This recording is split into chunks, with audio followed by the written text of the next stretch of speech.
Blame the train is a pain.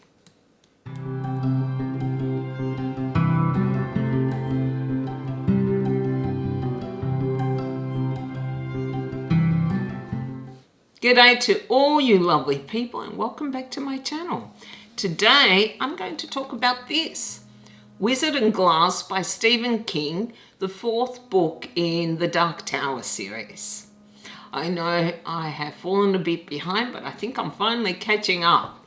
I just finished rereading this a week ago, I think it was. Now this is the Grant edition of the book. It has one of the most bizarre, strange covers. I find it really unsettling, actually.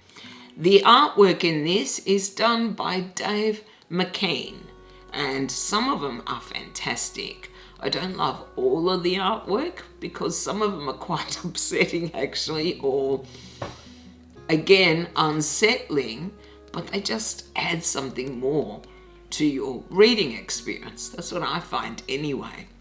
Now this is far too heavy for me to hold up for a long time, so let's just move on to the review itself. And this review is going to be spoiler filled. Given that this is the fourth book in the series, I don't imagine that many people will be watching this who haven't already read the book. And I can just talk about so much more if I can mention spoilers. So when we start off, our quartet, Roland, Susannah, Eddie and Jake are on Blame the Pain. The train, the insane train run by, I should say, an insane AI. And they are trying to stump it with riddles so that it doesn't take them on its suicide run. One of my favourite scenes from the third book is quoted, I think it's in the prologue, perhaps, of this book, where Roland actually stands up to Blaine. I just love that scene. But what I particularly loved about those scenes with Blaine was that it was Eddie who stumped Blaine, who caused it to melt down, basically. And I think it also showed that each member of this quartet has something unique to offer to the group as a whole. Eddie's jokes often caused Roland to be irritated, and yet in this instance it saved their lives. And I think it also gave Roland a deeper appreciation of Eddie. And then our quartet finds itself in what appears to be an alternate Kansas. They seem to have moved from Roland's world into another. And it becomes clear that there are more than just the two worlds, our world and Roland's world, that there appear to be many, many more, all differing in some way or another. And there are also some references to other books by Stephen King in this one, which is why some people suggest that you read other books by Stephen King that touch on the Dark Tower. Personally, I don't think it is necessary. It can enhance your reading experience, but only if you are a big Stephen King fan, like me. And we're also introduced to a concept called a thinning, a doorway between worlds, a thinning between different worlds. Not necessarily a pleasant experience as we saw in the book. However, the major point of Wizard and Glass was to give us Roland's backstory, to show us who he was, how he became the man that we know in these books. And most of the book takes place in a small town as Roland relates his story to his quartet. And when we start off he has another quartet, Cuthbert and Elaine, two others that he was studying with under court to become gunslingers. Their fathers have sent them to this small town to get them out of the way, basically, out of danger's way, I should say. And the book, or the majority of it, relates to what occurred in this small town. In many ways, Wizard and Glass is a love story. A tragic one, very tragic, but it is also a recounting of Roland's rite of passage into manhood. The boys are 14, close to 15, and Roland is already a gunslinger. We saw that in an earlier book. I can't recall which one it was, probably book 1. So we know that he's a gunslinger. It's not clear if Cuthbert and Elaine are also gunslingers. And we see this quartet, which in many ways reflects the quartet that Roland is a part of now, with Eddie, Susannah and Jake and Oi. I forgot Oi earlier. Cuthbert is very reminiscent of Eddie for me, the one who's always making jokes because that's how he deals with stress or fear or other emotions, and yet has a lot of depth to him. Elaine, on the other hand, is the quieter one. Perhaps he is more similar to Jake, or a combination of Jake and Susannah. Elaine is also the more mystical one, who seems to have some mystical abilities which the other two don't. Roland, in my opinion, is quite similar as a child, whilst what he goes through in this town does shape him into the man we know. You can still see that core of hard steel in him, that core of inflexibility, of single-minded determination. I saw many of the same traits that he still has today, though they have been honed, hardened, which is to be expected. He is much older in the books when we first meet Roland. He is still young, in some ways still naive, still hopeful. But during this period in this town is when his obsession with the Dark Tower begins. I'll get to that in a moment though, because that is something that we don't learn about until closer to the end. So we need to talk about Susan, a major character in Wizard and Glass, who we are introduced to as she goes to meet Rhea. I think it's Rhea, the witch. Yes, this witch. Wow. She is the worst of humanity. It's hard to think of her as anything but the worst of humanity because we don't see any real saving grace in this woman. You wonder if part of that is because she is so isolated from the rest of the town, because she has certain abilities. Perhaps, nevertheless, her introduction makes it clear that she is vindictive, malicious, spiteful, and cruel. However, I also wonder if Susan's obvious contempt or disgust of Rhea caused the witch to react the way she did. Can you really blame her for disliking Susan? I think anyone who sees such open contempt would feel anger. So perhaps I'm being too harsh to say that she is just vicious. though I don't think so, given what occurs later in the book. Nevertheless, meeting Susan, young, 16, innocent, you're obviously meant to think better of Susan than this witch and the way she has been portrayed. So far, anyway.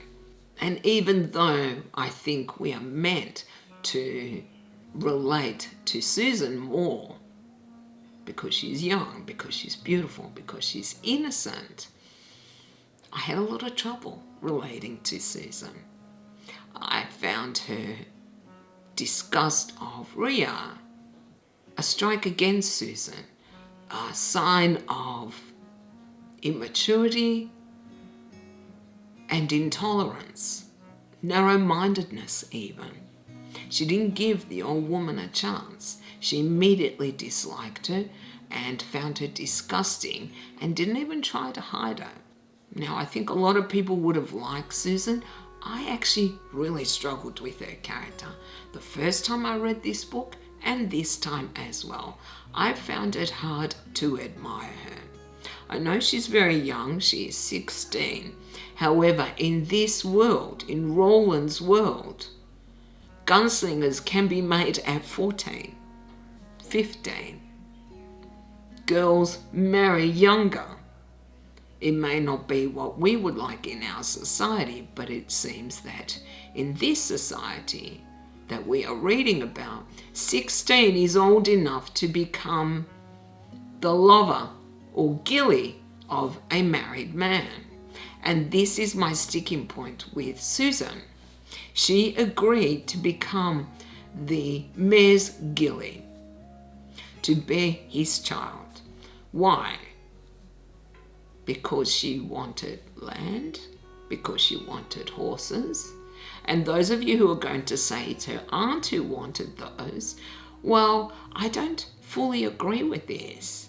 I think Susan did as well. I don't think she was browbeat as much as we are given to believe. I think that part of her wanted the trappings of becoming a gilly. I never got the impression that Susan had no other choices. I got the impression that her aunt nagged her to death, yes. But I also got the impression that part of Susan wanted these things and that she was willing to sacrifice her virginity for that. Another thing that irritated me a lot about Susan, why I didn't like her, was she kept harping on and on and on about her father, what he would have liked her to do, about how you can't break promises. From the beginning, I thought, I'm sure he would not have wanted you to sell your body to the mayor for money, for horses.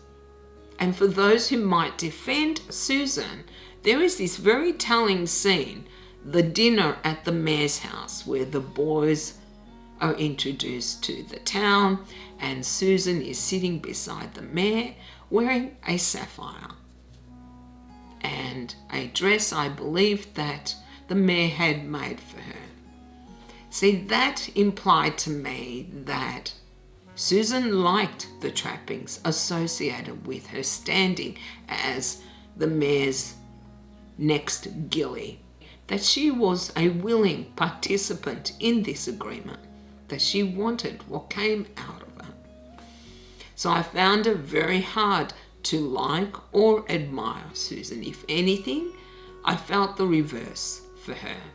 And then, of course, after making this commitment, she meets Roland. I don't blame her for falling in love with Roland because he is portrayed so well.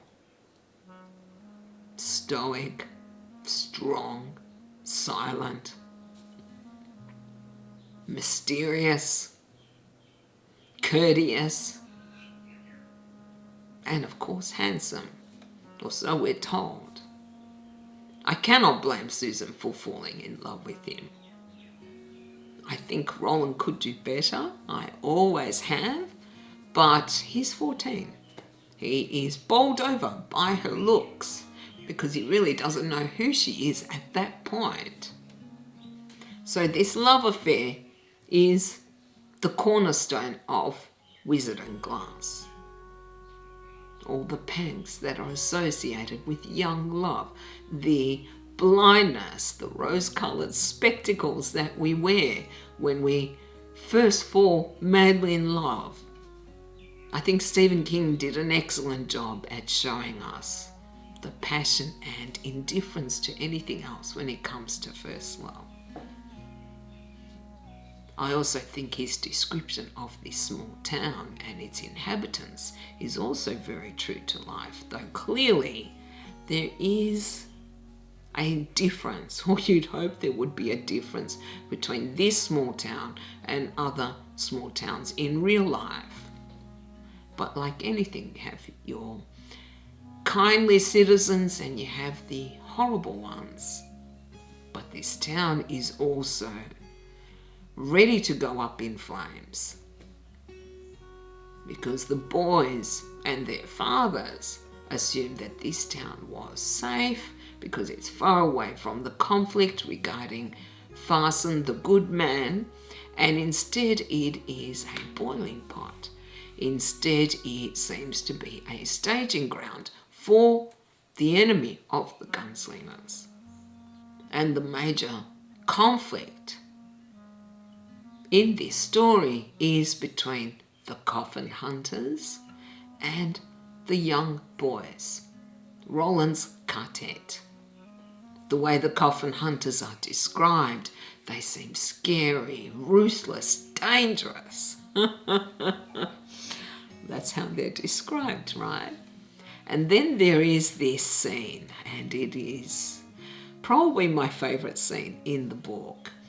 This scene where the boys, Cuthbert gets the drop on one of the coffin hunters, who then gets the drop on Cuthbert. Elaine then gets the drop on the other coffin hunter. And then Jonas, the leader of the coffin hunters, gets the drop on Elaine. Threatens basically to kill them if they don't drop their weapons. I loved how well that scene was described, but boy, my favourite is Roland. Wow. I'm going to quote that here because it is just chef's kiss. Holster the gun, the voice behind the sharp tip of metal said. It was empty somehow, not just calm, but emotionless. Do it now, or this goes in your heart. No more talk. Talking's done. Do it or die. Oh, wow. That whole passage epitomizes who Roland is. In this sense, he has not changed. He has always been ruthless, direct, blunt, does not mince words, and does not negotiate. In that, he's exactly the same. And I should add, it's not just Roland who is so impressive in that scene. Cuthbert, who's always laughing, always making a joke, snaps out so sharply at one point that you think, whoa, where did this come from? This isn't the laughing kid that we have seen up to now. Or Elaine, told to drop his weapon and stating simply no. Wow, these boys are so impressive. And those who witnessed this scene should have been warned that they're much more impressive than these much older, much more experienced coffin hunters. But youth is always underestimated.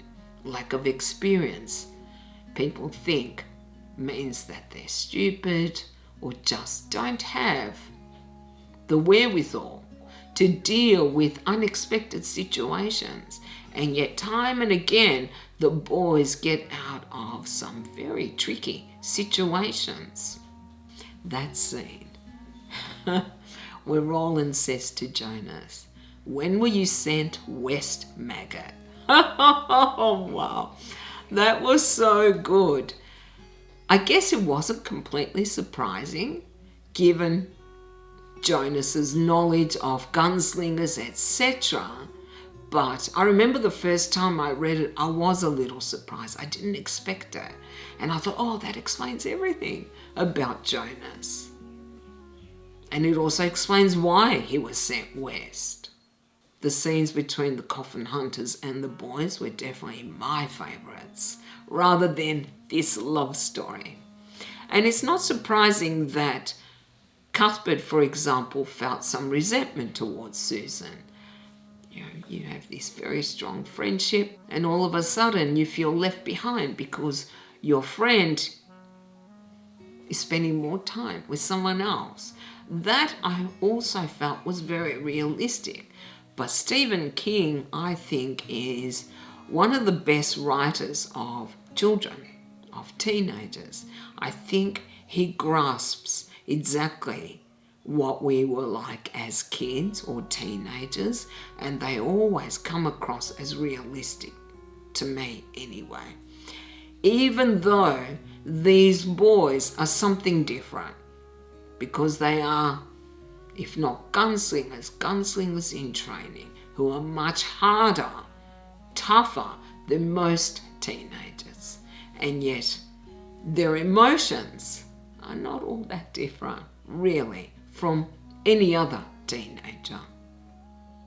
Despite not liking Susan for much of the book, I started to find some liking and admiration for her when she decided to assist Roland and the others.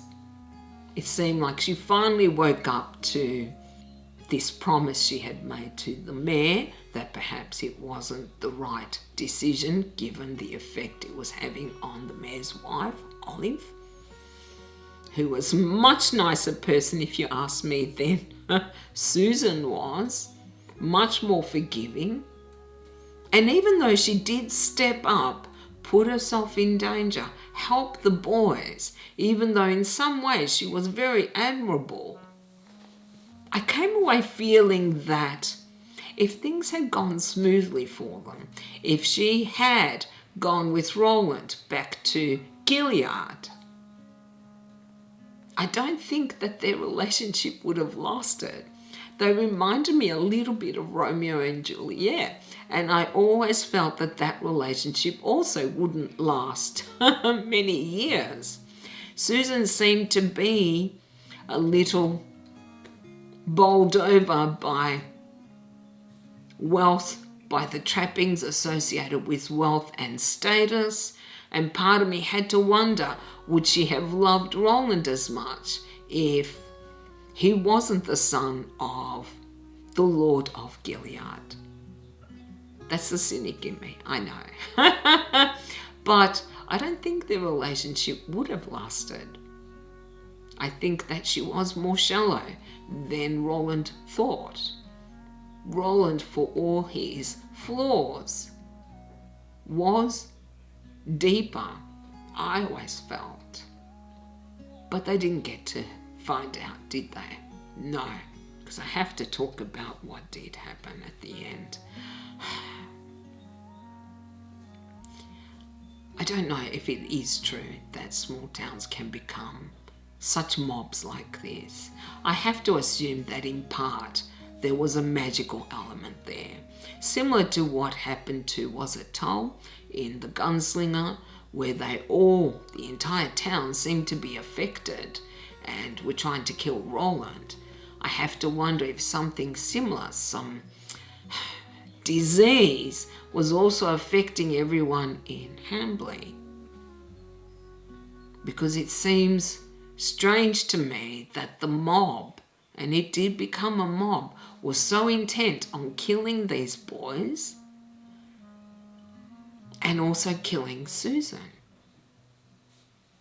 When their prey escaped them, when the boys escaped, it seemed all their ire, their anger, their viciousness was directed at Susan.